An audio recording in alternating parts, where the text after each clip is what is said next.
हरे कृष्णा। जगत गुरु श्रील प्रभुपाद की जय।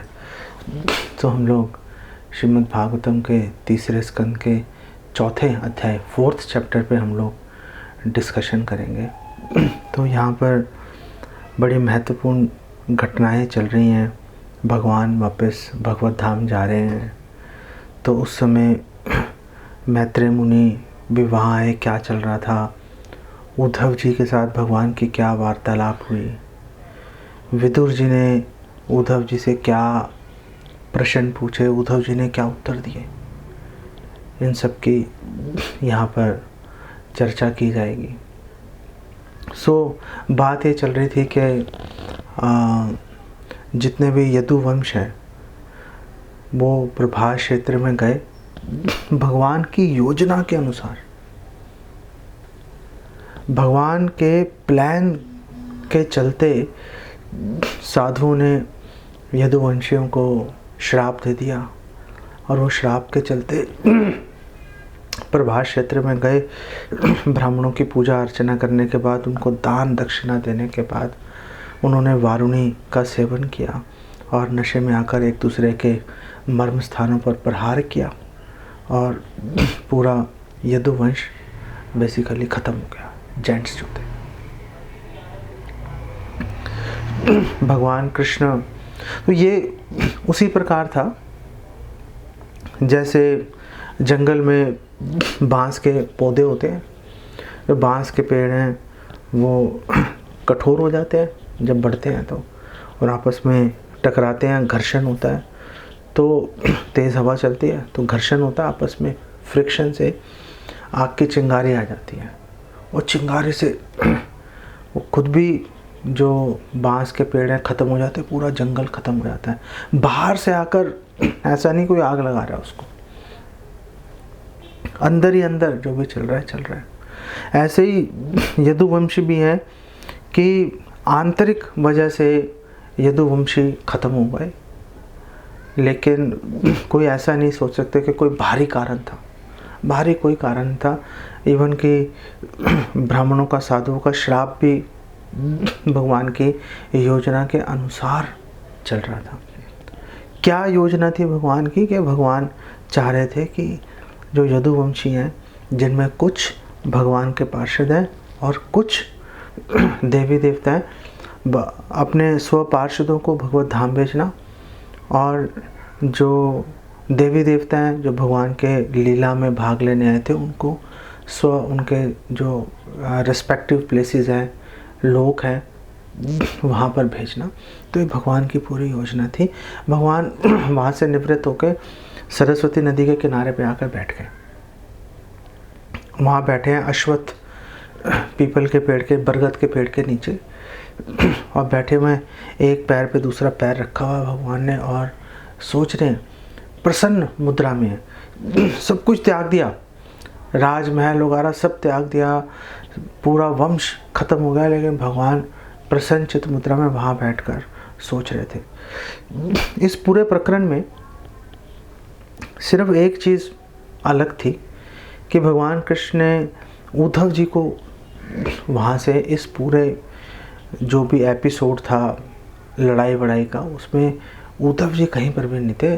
भगवान कृष्ण ने उद्धव जी को पहले बोल दिया था कि भाई मेरी इच्छा है कि तुम बद्रिकाश्रम चले जाओ, वहाँ पे नर नारायण ऋषि के जो डिसाइपल्स हैं, उनके जो भक्त हैं, डिवोटीज हैं, वहाँ जाके उनका तुम संग करो और जो मेरे बारे में नॉलेज है उसका तुम प्रचार प्रसार करो। क्योंकि भगवान कृष्ण को पता है कि उद्धव जी बिल्कुल भगवान कृष्ण के समान ही हैं।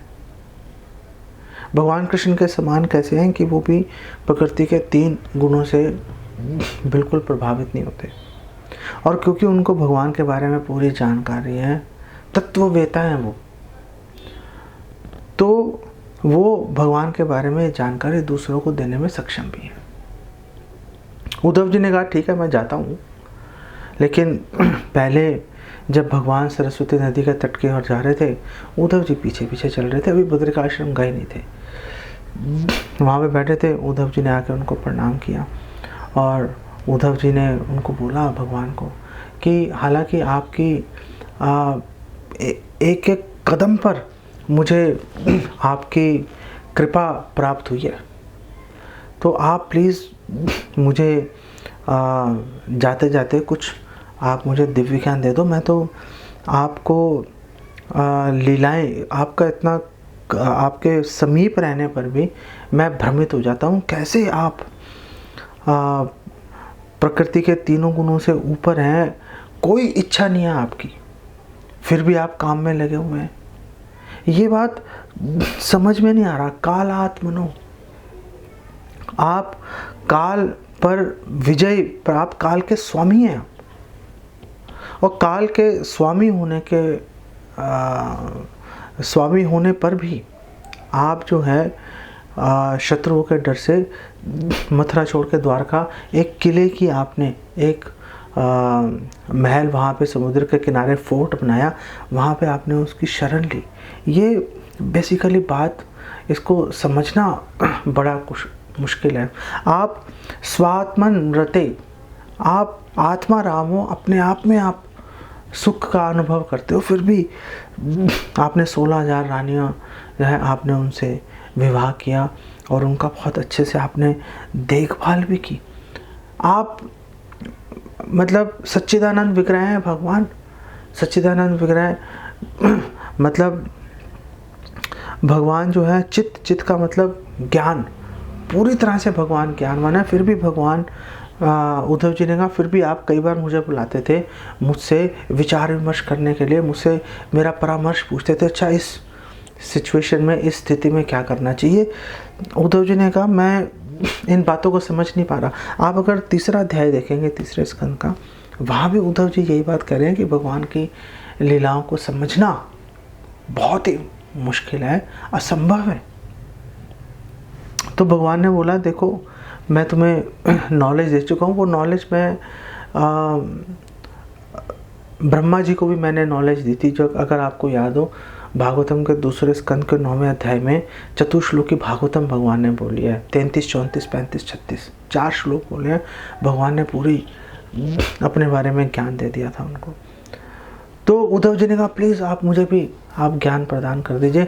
भगवान ने उनको, और उद्धव जी ने बोला कि आप प्लीज़ मुझे डिटेल में बताइए, कोई भी आप ये मत सोचिए कि मुझे पता है या कोई, आप बिल्कुल ये सोचिए कि मैं बच्चा हूँ। वद अंजसा यद व्रजिनम तरेम, वद अंजसा, आप पूरी डिटेल में बनाइए। यद उससे क्या होगा, व्रजिनम तरेम, मैं ये दुखों के सागर से पार चला जाऊंगा। तो भगवान ने, और जब ये सारी बात चल रही थी उस समय दैव योग से मैत्रेय मुनि भी वहाँ पर आ गए। मैत्रेय मुनि ने भी भगवान को प्रणाम किया, बैठ गए वहाँ पर। और फिर भगवान कृष्ण ने उद्धव जी को दिव्य ज्ञान प्रदान किया और मैत्रेय जी भी वहाँ पर सुन रहे थे। तो ये सारी बातें जब उद्धव जी ने बताई विदुर को, तो विदुर ने बोला प्लीज़ मुझे भी वो ज्ञान बता दीजिए, मैं भी वो ज्ञान जानना चाहता हूँ, प्लीज़ आप मुझे उससे वंचित मत कीजिए। लेकिन उद्धव जी ने उनको वो ज्ञान बताया नहीं। बड़ी महत्वपूर्ण बात है। उद्धव जी ने बोला कि आप मैत्रेय मुनि के पास चले जाओ, क्योंकि मैत्रेय मुनि पास में थे वहाँ पर। उन्होंने बोला वहाँ चले जाओ और उनसे, क्योंकि उन्होंने भी सुना है और वो पूरी रियलाइज्ड जो है वो भी स्वरूप सिद्ध बड़े अनुभवी भक्त हैं, आप उनसे जाके ये ज्ञान प्राप्त कर लो। क्यों उन्होंने ऐसा बोला? क्योंकि मैत्रेय मुनि सीनियर है। एक सीनियर वैष्णव के सामने हर व्यक्ति का कर्तव्य है, हर भक्त का, आप कितने भी नॉलेजेबल, कितने भी ज्ञानवान हो, कितने भी सक्षम हो, लेकिन जब कोई सीनियर भक्त, वरिष्ठ वैष्णव गुरु जब वहाँ पर अगर उपस्थित है तो फिर आपको प्रीचिंग नहीं करनी चाहिए, आपको उनको डायरेक्ट कर देना चाहिए। उनको बोलना चाहिए कि आप जाकर उन वरिष्ठ वैष्णव से या गुरु से आप अपने प्रश्न की जिज्ञासा करो। ये वैष्णव सदाचार है और उद्धव जी ने इसी सदाचार का प्रदर्शन किया। भगवान के अंतरंग पार्षद हैं, फिर भी वैष्णव सदाचार के प्रति कितने सजग हैं। हम सबको इस बारे में हमेशा इसका हमें ध्यान रखना चाहिए हमें। और फिर उद्धव जी ने उनको मैत्रेय मुनि की तरफ उनका मुंह मोड़ दिया और उद्धव जी ने बोला भाई तो मैं जा रहा हूँ, और उद्धव जी वहाँ से निकले और बद्री का आश्रम जाकर उन्होंने रहना शुरू कर दिया। विदुर जी भी वहाँ पर कुछ देर रुके उस स्थान पर, और फिर विदुर जी मैत्रेय मुनि से मिलने चले गए। आगे के अध्याय में पता चलेगा कि विदुर जी और मैत्रेय जी के बीच में क्या डिस्कशन हो रही है। तो महत्वपूर्ण बात क्या है? महत्वपूर्ण बात यह है कि भगवान की लीलाएं बहुत ही भ्रमित करने वाली हैं। लोग कंफ्यूज हो जाते हैं, समझ नहीं पाते। समझने के लिए इवन डिवोटीज भी,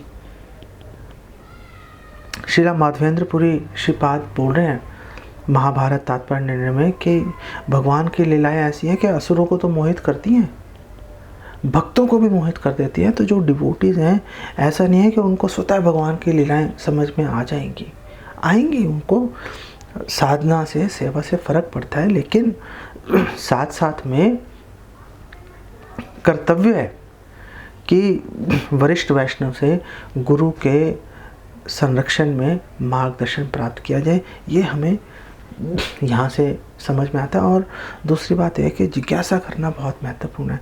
जैसे उद्धव जी बहुत ही उत्सुक थे भगवान से ज्ञान प्राप्त करने के लिए, विदुर जी बहुत उत्सुक थे उद्धव जी से ज्ञान प्राप्त करने के लिए। ये उत्सुकता हम सब में आनी चाहिए, और इस उत्सुकता में सिर्फ एक ही चीज़ आड़े आती है, वो होता है हमारा अपना अभिमान। छोटी छोटी बातों पे हम बात का बतंगड़ बना के खड़ा कर देते हैं। भक्तों से हम गाइडेंस, मार्गदर्शन लेना बंद कर देते हैं। इससे अगर हम बच गए, इससे अगर हम बाहर निकल गए, फिर हमारी जो भक्ति में प्रगति है उसको कोई रोक नहीं सकता, कोई उसमें बाधा रुकावट नहीं आ सकती। इसको यहीं पे विराम देते हैं। जगत गुरु श्रील प्रभुपाद की जय। हरे कृष्णा।